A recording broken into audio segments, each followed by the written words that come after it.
Chers frères et sœurs en Christ, en ces temps marqués par les conflits et les troubles, nous sommes confrontés à des épreuves qui testent non seulement notre foi, mais aussi notre humanité. Aujourd'hui, notre cœur est particulièrement alourdi par la crise persistante entre Israël et la Palestine, une terre qui a vu naître notre foi. De plus, nous ne pouvons ignorer le rôle que des nations influentes telles que l'Europe et les États-Unis jouent sur la scène mondiale, influençant les événements de manière que nous, en tant que simples observateurs, pourrions ne pas comprendre pleinement. La terre que nous foulons est imprégnée des larmes de ceux qui ont souffert, et le ciel au-dessus de nous écoute les prières de ceux qui cherchent du réconfort. En Israël et en Palestine, des familles innocentes des deux côtés vivent dans la crainte, espérant un avenir de paix tout en supportant la réalité de la guerre.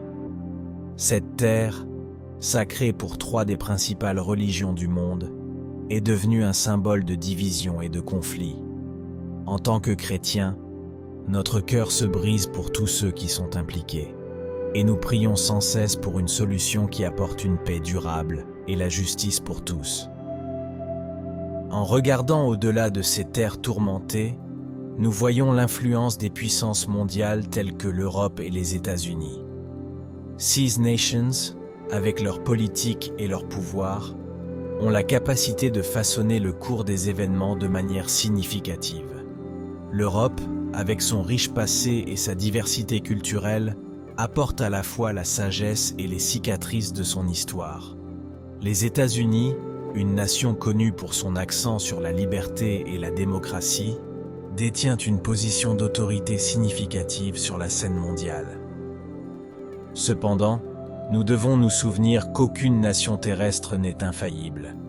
Les décisions prises peuvent être à la fois des bénédictions et des malédictions pour les autres. Par conséquent, nous prions pour que les dirigeants de ces nations soient guidés par la sagesse, la justice et un profond sens de la responsabilité pour le bien-être de l'humanité. Nous prions pour que chaque décision soit prise avec considération et respect pour la sacralité de la vie humaine et pour la stabilité et la paix mondiale. Les Écritures nous avertissent d'un temps futur où l'Antéchrist émergera, un être maléfique qui incarne le péché et la rébellion contre Dieu. Dans une période de tromperie universelle, il promettra la paix et la sécurité, tout comme les fausses promesses qui ont alimenté d'innombrables conflits au cours de l'histoire humaine, y compris celui que nous voyons entre Israël et la Palestine. Ce sera un temps de grande tribulation, où la vérité et le mensonge seront difficiles à distinguer. Même dans les moments les plus sombres, nous ne sommes pas abandonnés. Dieu, dans sa miséricorde infinie, ne nous laisse pas sans espoir. Même lorsque les nations tombent dans le chaos, son plan de salut demeure inchangé. Il envoie ses messagers, ses anges et ses serviteurs fidèles pour nous guider à travers les ténèbres. Dans un monde où le désespoir pourrait facilement prévaloir, nous sommes appelés à être une lumière pour les autres, un phare d'espoir et d'amour. L'histoire humaine, avec toutes ses guerres et ses conflits, culminera dans la bataille d'Armagédon. Cet événement apocalyptique ne sera pas seulement une lutte entre les nations terrestres, mais une bataille spirituelle entre le bien et le mal. Et dans cette bataille, c'est le pouvoir de Dieu, manifesté à travers notre Seigneur Jésus-Christ, qui triomphera. Alors que nous réfléchissons aux conflits de notre temps et à ceux qui doivent encore venir, nous sommes appelés à renforcer notre foi et à nous enraciner profondément dans la parole de Dieu.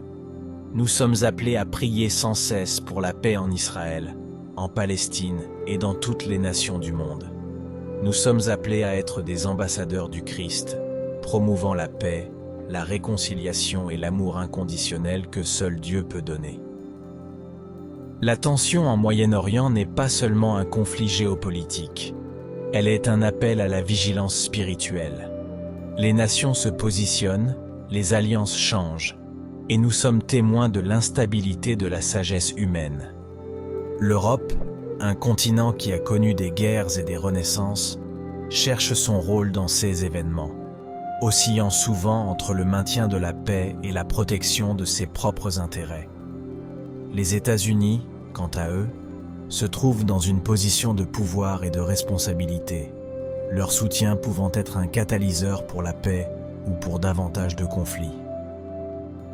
Dans ce contexte, l'Antéchrist émergera, exploitant les conflits, les peurs et les espoirs des nations. Il utilisera des paroles de paix pour tromper beaucoup, parlant d'unité tout en préparant le chemin pour la destruction. Son ascension au pouvoir sera marquée par des miracles et des signes qui, si c'était possible, tromperaient même les élus. Dans ces temps troublés, quel est le rôle de l'Église? Nous ne pouvons pas rester indifférents ou passifs. Nous sommes appelés à être le sel de la terre, à porter la lumière du Christ dans ces recoins sombres.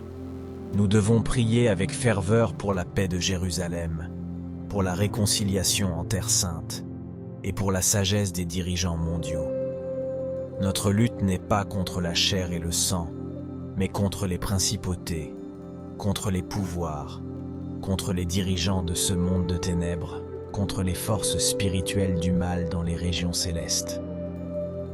L'Église doit également être un lieu de refuge, offrant espoir et guérison à tous ceux qui sont affligés par les atrocités de la guerre.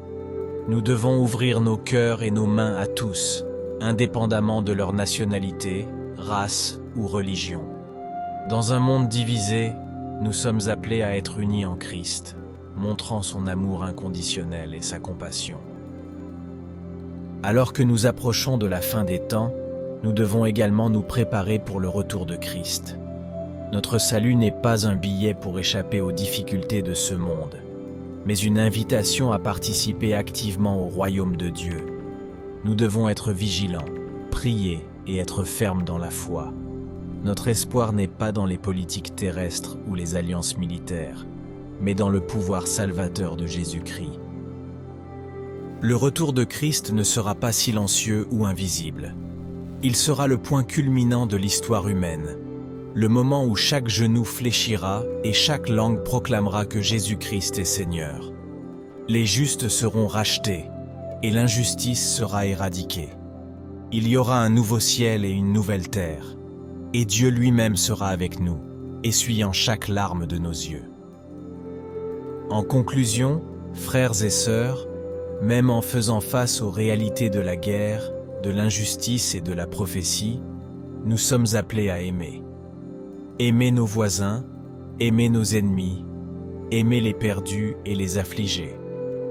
Cet amour n'est pas passif. Il exige de l'action, du courage et parfois du sacrifice. C'est l'amour que seul Dieu peut infuser dans nos cœurs, et à travers cet amour, le monde verra Christ en nous.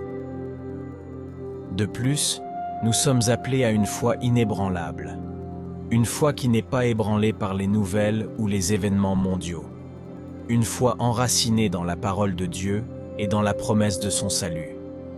Peu importe combien le chemin peut sembler sombre, la lumière de Christ guide nos pas. Terminons par une prière. Seigneur, nous te prions pour la paix en Israël et en Palestine. Nous te prions pour la sagesse et la direction pour les dirigeants de l'Europe, des États-Unis et de toutes les nations du monde. Aide-nous à nous souvenir que notre ultime espoir n'est pas dans les puissances terrestres, mais en toi. Guide-nous dans ton amour et ta vérité, et fais de nous des instruments de ta paix dans le monde. Amen.